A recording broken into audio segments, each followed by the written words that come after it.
सकाळ कौन पे उठी पड़छ धन एते सकाळ कम उठी पड़छ हाँ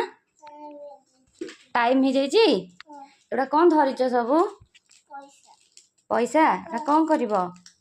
तो आज उठी सारा कौन से मत आज मूर्ज पकेवा दब तथापि प्रभु जगन्नाथर चित्र को मन में भाविकी मूर्जर गोटे रूप देती कौन किए मूर्जरे कि चित्र आंकी पार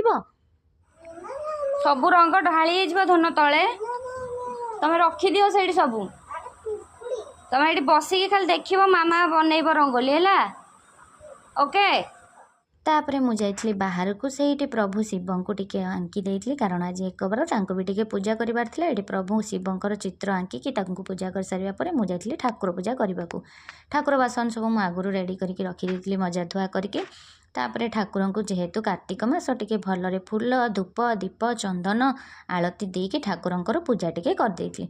तापर आमे जाइथिलु सपरिवार मंदिर को आज मंदिर को जीवा टिके लेट हो जाइतिला कारण हस्बैंड टिके पळैथिले मार्केट तो से मार्केट रो आसिक पहुँचवा पर पुआ और हस्बैंड फ्रेश हो गले तापर आमे मंदिर मंदिर रो आसीबा पर हस्बैंड को एते जोर भोक लागिला तो सेति जल्दी जल्दी अटा चकुली टिके बनैकी तांको खाइबाकू दे देइथिली तापर मु सीधा देखौछि आपनको ठाकुरंकर आज प्रसाद कारण आज टिके मन होइतिला ठाकुरंक पाखरे भोग लगेबा पई सेति पई गोटे हबिस अन्न डालमा साग ओ खटा और कदली भजा टिके करके ठाकुरंक पाखरे भोग लगेबा पर से प्रसाद को आनिकी मु खाई देइथिली और शिवांश को भी कहि देइथिली तापर हस्बैंड खाइकी पळैथिले ड्यूटी मु पळै आस्थिली सोइबा पई रहिली जय जगन्नाथ।